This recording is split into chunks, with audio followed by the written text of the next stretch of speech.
Dua unit rumah di kawasan padat penduduk di Jalan MHT Pondok Bambu, Jakarta Timur ludes terbakar pada Selasa siang. Untuk menghalau kobaran api, sejumlah warga pun berupaya melakukan pemadaman dengan alat seadanya. Tak lama berselang, 12 unit mobil pemadam kebakaran Sudin Jakarta Timur dikerahkan ke lokasi. Api pun berhasil dipadamkan setelah setengah jam.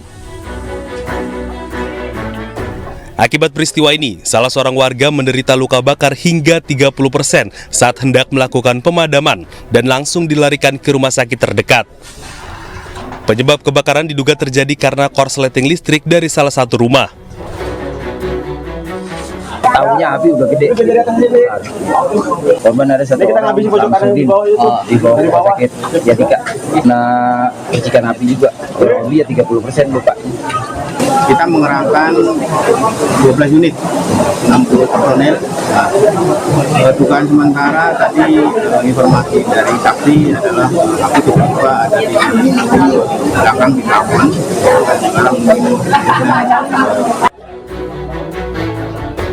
Sementara itu, kerugian akibat kebakaran ini diperkirakan mencapai ratusan juta rupiah.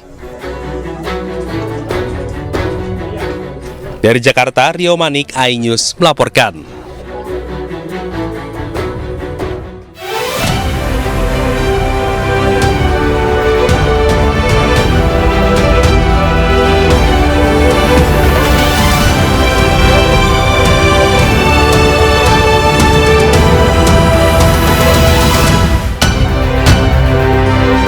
Rumah Ketua KPPS di Pamekasan, Jawa Timur dibom orang tak dikenal.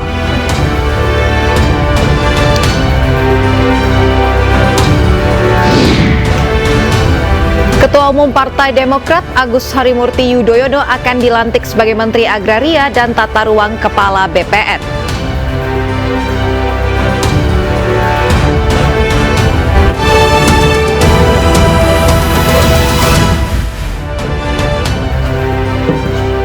Selamat malam pemirsa, rumah Ketua KPPS Desa Nyala Budaya Pamekasan, Jawa Timur dibom oleh orang yang tidak dikenal. Tidak ada korban jiwa dalam peristiwa ini, namun rumah Ketua KPPS porak-poranda. Bersama saya Aulia Kusuma Wardani, inilah iNews Malam selengkapnya.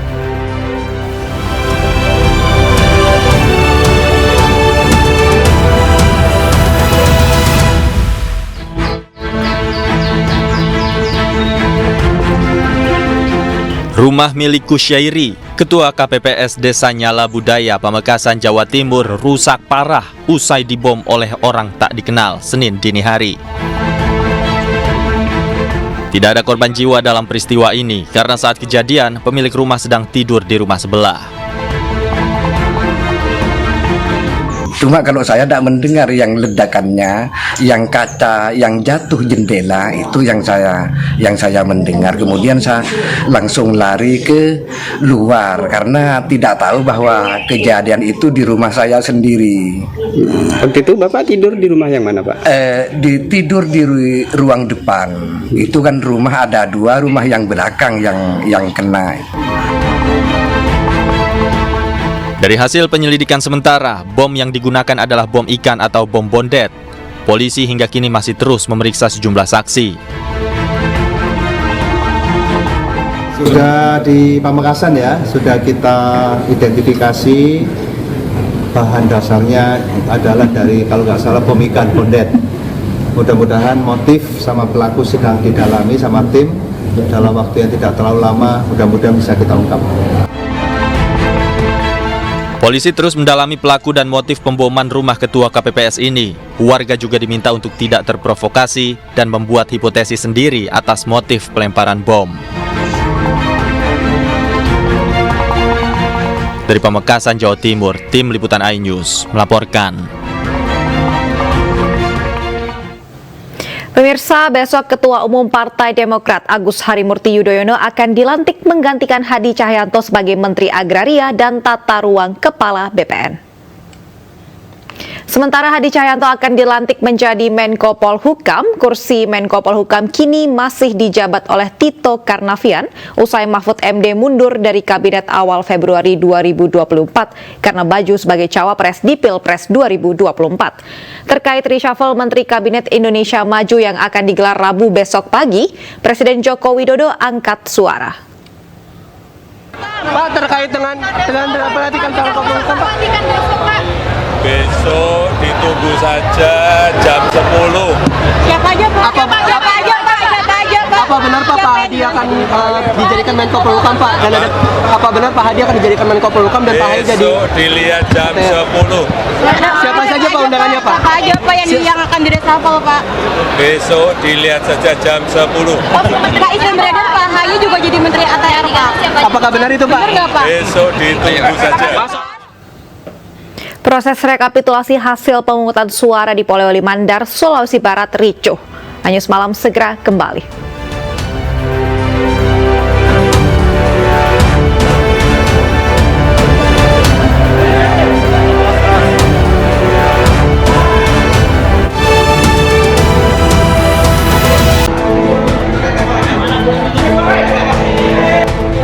Inilah suasana kericuhan yang terjadi di kantor Kecamatan Bulo di Polewali Mandar, Sulawesi Barat saat rekapitulasi penghitungan suara dilakukan pada Senin siang kemarin.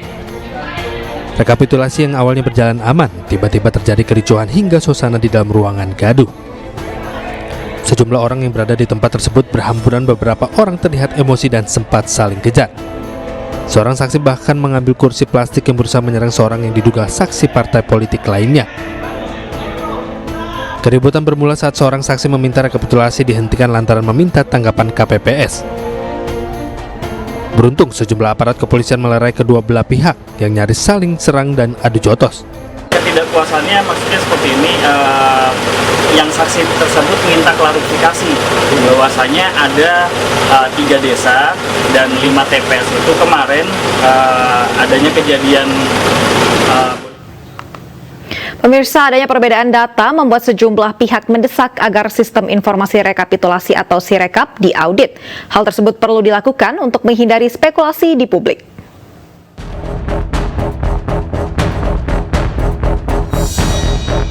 Sistem informasi rekapitulasi atau Sirekap yang digunakan KPU untuk membantu penghitungan suara menuai sorotan. Salah satunya terkait adanya perbedaan hasil Pilpres yang masuk ke Sirekap. Ketua KPU Hasyim Asy'ari pun menjelaskan mengenai anomali dalam sistem Sirekap tersebut. Sistem itu bisa membaca apakah anomali atau tidak, itu diantaranya seperti ini contohnya. Misalkan di TPS itu maksimal pemilih 300. Kok tiba-tiba perolehan suaranya bisa lebih dari 1000, itu berarti kan anomali. Maka kemudian itu ditandai oleh sistem dan kemudian dilakukan koreksi berdasarkan unggahan foto formulir C hasil yang berbasis TPS. Sementara itu, calon wakil presiden nomor urut 3 Mahfud MD menilai anomali yang terjadi di Sirekap harus diaudit oleh lembaga independen. Hal tersebut perlu dilakukan agar tidak terjadi spekulasi di masyarakat. Saya sangat setuju. Di luar soal perkara ke MK, saya sudah serahkan ke tim khusus. Di luar soal perkara ke MK, kejujuran pemilunya itu menyangkut semua, menyangkut masa depan bangsa, menyangkut demokrasi. Itu audit digital forensik supaya dilakukan. Dan itu bisa. Dan beberapa hari lalu si Holik dari KPU udah mengatakan siap diaudit. Nah, ayo dong. Lembaga independen tapi bukan lembaga yang berwenang. Kalau lembaga yang berwenang nanti yang punya pemerintah lagi yang sudah dicurigai kan. Selain dari Mahfud MD, desakan audit Sirekap datang dari sejumlah ahli digital forensik. Mereka menilai hasil audit ini akan memberikan gambaran kepada masyarakat mengenai masalah yang terjadi di Sirekap. Tim Liputan iNews melaporkan. Video sosok yang diduga Mardani Maming beredar di media sosial.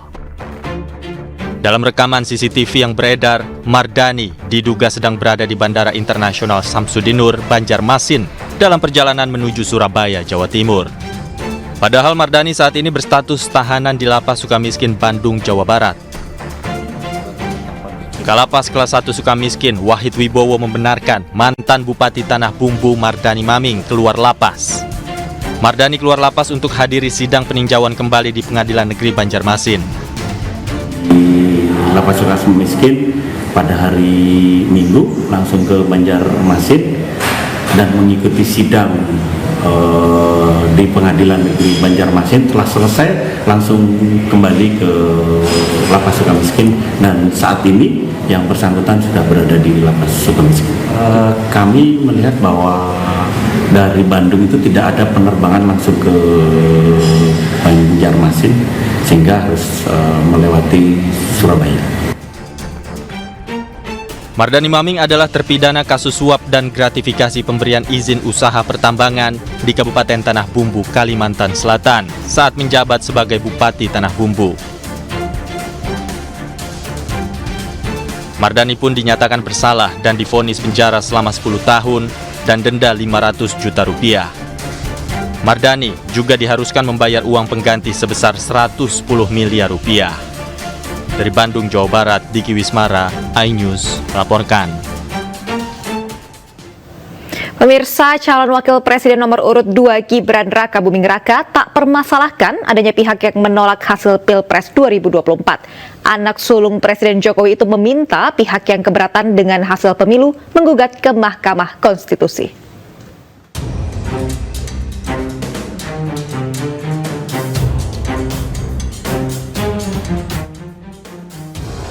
Massa yang tergabung dalam gerakan masyarakat sipil Selamatkan Demokrasi Indonesia mendatangi kantor KPU menolak hasil Pilpres 2024 pada Senin 19 Februari. Massa menolak hasil Pilpres karena ada dugaan kecurangan yang terstruktur, sistematis, dan masif. Massa mendesak agar kecurangan tersebut diusut tuntas. Sementara itu, terkait aksi menolak hasil Pilpres, calon wakil presiden Gibran Raka Buming Raka menanggapi santai. Putra sulung Presiden Jokowi ini menilai apa yang dilakukan massa tersebut merupakan bagian dari demokrasi. Ya, itu hal yang biasa, wajar, segala evaluasi, masukan, kritikan kami terima aja. Kalau misalnya gugatan di MK, Mas? Ya monggo, kan saya sudah sering bilang, silahkan, jika ada yang kurang berkenan sudah ada jalurnya sendiri-sendiri. Okay.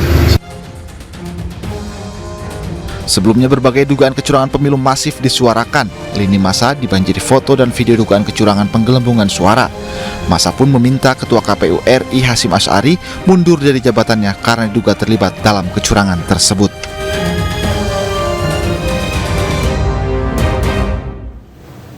Pasangan Capres dan juga Cawapres nomor urut 1 Anies Baswedan dan Muhaimin Iskandar menggelar rapat dengan tim kuasa hukum membahas dinamika Pilpres 2024. Anies menyebut banyak pelanggaran yang dilakukan bahkan sebelum pelaksanaan pemungutan suara. Anies Baswedan dan Muhaimin Iskandar bersama tim kuasa hukumnya menggelar rapat di kawasan Tegal Parang, Jakarta Selatan Selasa siang. Rapat membahas dugaan kecurangan dan juga pelanggaran pemilu yang menurutnya sudah terjadi sejak sebelum hari pemungutan suara. Anies dan timnya akan mengumpulkan bukti-bukti pelanggaran dan kecurangan sebelum menentukan langkah hukum selanjutnya. Anies pun yakin ia dan pasangannya Muhaimin Iskandar seharusnya bisa lolos ke putaran kedua Pilpres 2024. Sebabnya kenapa tim hukum bekerja lengkap dan kami bersyukur tim hukum ini sampai dengan daerah itu komplit di seluruh provinsi. Mengumpulkan semua data dan kami tidak akan menyampaikan informasi yang sekedar menimbulkan kontroversi. Tapi kami ingin sampaikan kepada semua, dari temuan sementara kami menemukan problem yang terbesar bukan di TPS, tapi problem terbesar yang ditemukan adalah kegiatan-kegiatan pra-TPS. Kegiatan-kegiatan yang membuat aktivitas di TPS itu dipengaruhi dan tidak mencerminkan aspirasi rakyat yang semula ada. Ini temuan yang paling mendasar, pra-TPS. Nah, pra-TPS ini banyak aktivitasnya, nanti detail akan ada. Ini yang sangat mengkhawatirkan. Jadi kualitas dari hasil pemilu yang sesungguhnya harus mencerminkan aspirasi rakyat, di dalam temuan kami sebagian bukan aspirasi rakyat. Pemirsa, sidang pra-peradilan Aiman Wicaksono kembali digelar dengan agenda mendengar jawaban dari tergugat. Pihak tergugat yang diwakili Kabid Kumpolda Metro Jaya meminta hakim menolak gugatan Aiman.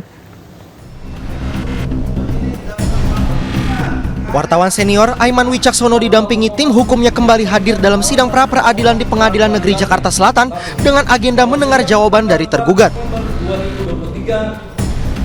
Dalam petitum jawabannya, pihak tergugat diwakili oleh Kabid Kumpolda Metro Jaya Kombes Pol Leonardus Simarmata meminta Hakim Tunggal Delta Tama menolak seluruh gugatan pra-peradilan Aiman. Dari beberapa petitum yang disampaikan pada saat sidang kemarin, bahwa intinya dari tim Polda Metro Jaya kita sudah menjawab ya terkait dengan petitum tadi. Serangkaian tindakan yang dilakukan oleh penyidik dalam proses penyitaan terhadap barang bukti, ya dalam hal ini ada 4, itu sudah sesuai dengan ketentuan perundang-undangan, baik itu KUHP maupun juga di dalam peraturan Polri, ya. Dan ini tadi kami sudah sampaikan di dalam jawaban kami. Kita ingin bahwa alat bukti ini dalam status quo, artinya tidak ada yang merubah. Nah, untuk menjamin keamanan originalitas tadilah makanya kita merubah untuk penyidik melakukan tindakan untuk merubah password sehingga nanti itu masih dijamin originalitasnya pada saat nanti persidangan.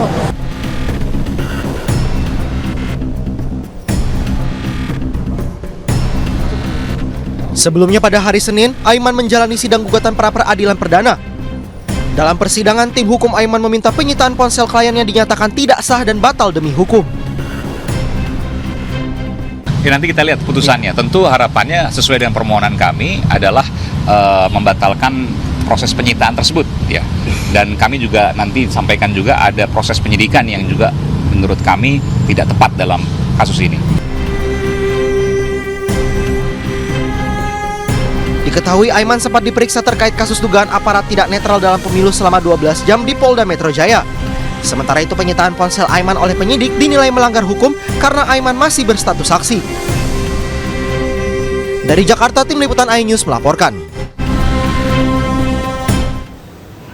Komisi Pemberantasan Korupsi melimpahkan berkas perkara dan juga surat dakwaan mantan Menteri Pertanian Syahrul Yassin Limpo ke Pengadilan Tindak Pidana Korupsi Jakarta. Pelimpahan berkas dipimpin langsung oleh Jaksa Penuntut Umum KPK.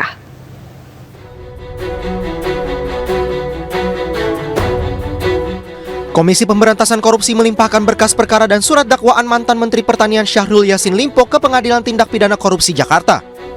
Pelimpahan berkas dipimpin langsung oleh Jaksa Penuntut Umum KPK. KPK menjelaskan tim jaksa mendakwa SYL dengan perbuatan bersama-sama melakukan pemerasan kepada para pejabat eselon 1 beserta jajaran di Kementerian Pertanian, termasuk dengan penerimaan gratifikasi sebesar 44,5 miliar rupiah. Para terdakwa ini didakwa dengan pasal pemerasan dalam jabatan dan juga penerimaan gratifikasi yang sejauh ini dari hasil penyidikan sekitar 44,5 miliar dan tentu semuanya akan dibuktikan oleh tim jaksa KPK di depan majelis hakim. Adapun mengenai proses penyidikan dengan dugaan tindak pidana pencucian uang untuk tersangka SYL dan kawan-kawan ini sejauh ini masih terus berproses dan tentu perkembangannya selalu kami sampaikan pada masyarakat. SYL dan kawan-kawan dijerat dengan pasal 21 huruf E Undang-Undang Pemberantasan Tindak Pidana Korupsi Junto pasal 55 ayat 1 ke 1 KUHP. Selain SYL, 2 terdakwa lainnya ialah Sekretaris Jenderal Kementan, Kasdi Subagiono, serta Direktur Alat dan Mesin Pertanian Direktoral Jenderal Prasarana dan Sarana Kementan Muhammad Hatta. Dari Jakarta, tim liputan iNews melaporkan. Warga menggeruduk sebuah rumah yang berada di Kota Padang, Sidempuan, Sumatera Utara. Aksi ini dilakukan karena rumah diduga kerap dijadikan lokasi prostitusi dan juga sarang narkoba.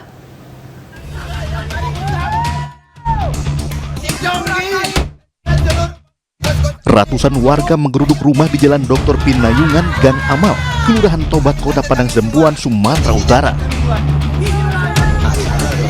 Aksi ini tidak terbelakang lantaran warga tidak terima dengan aktivitas penghuni rumah yang kerap kali mengganggu lingkungan sekitar. Warga menduga rumah yang dijadikan kos-kosan ini menjadi tempat prostitusi dan sarang pemakai narkoba. Dalam aksi tersebut, warga menutup paksa pintu masuk rumah dengan tangga dan pos bunga.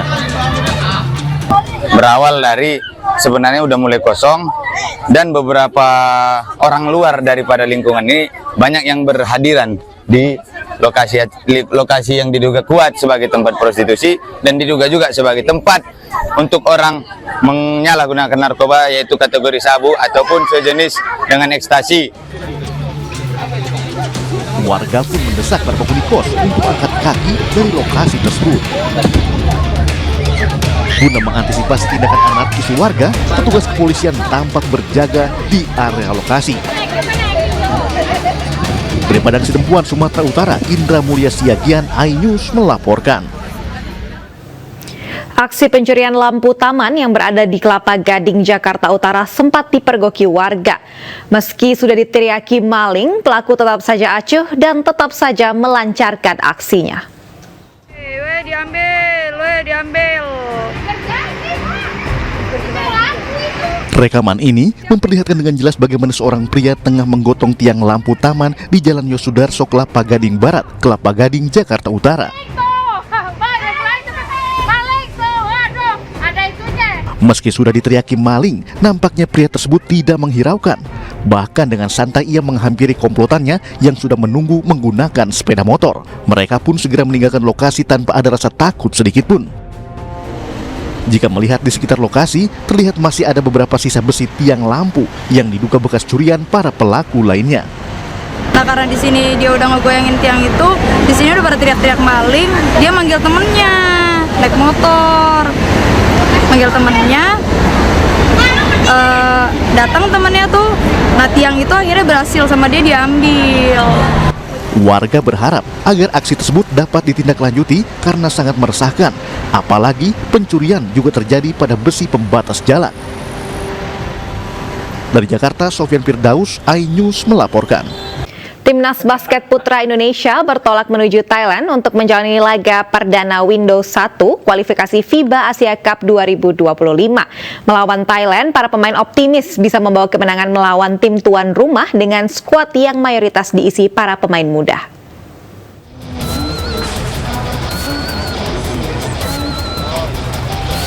Timnas basket putra Indonesia bertolak menuju Thailand pada Selasa siang melalui Bandara Soekarno-Hatta, Tangerang, Banten untuk menjalani laga perdana Windows 1 kualifikasi FIBA Asia Cup 2025 melawan Thailand. Indonesia memboyong 12 pemain terbaiknya pada window kualifikasi kali ini, termasuk Caleb Ramut Gemilang, Reza Guntara, dan Lester Prosper. Kombinasi antara pemain senior dan pemain muda diharapkan menjadi kunci agar bisa merebut kemenangan di Thailand. Apakah sudah melihat ini yang oke lah, kita sekarang ada pemain senior sebagai Caleb ya, di mana dia sebagai senior bisa memimpin para pemain muda ini, dan bagusnya pemain muda ini mereka punya semangat dan lebih enak untuk diarahkan gitu. Jadi karena mereka benar-benar masih ya di apa ya, darah muda istilahnya gitu menghadapi. Kalau sebenarnya yang udah main lama tuh mereka semua udah banyak yang main dari U18, dari U21 gitu-gitu udah pada main. Jadi yang menyesuaikan malah guanya gitu. Gua kan pemain paling senior gitu, jadi yang masuk ke mereka. Tapi ya sejauh ini sih fine sih, baik. Dalam ajang Windows 1 kualifikasi FIBA Asia Cup 2025, timnas akan menghadapi Thailand di Bangkok pada 22 Februari mendatang. Para pemain optimis bisa membawa kemenangan melawan tim tuan rumah dengan skuad yang mayoritas diisi para pemain muda. Dari Tangerang, Banten, Hasnugara, iNews melaporkan. PSSI resmi memperkenalkan Satoru Mochizuki sebagai pelatih baru Timnas Wanita Indonesia. Mochizuki nantinya tidak hanya bertugas untuk menangani Timnas Wanita Senior, tetapi juga skuad muda dan kelompok umur.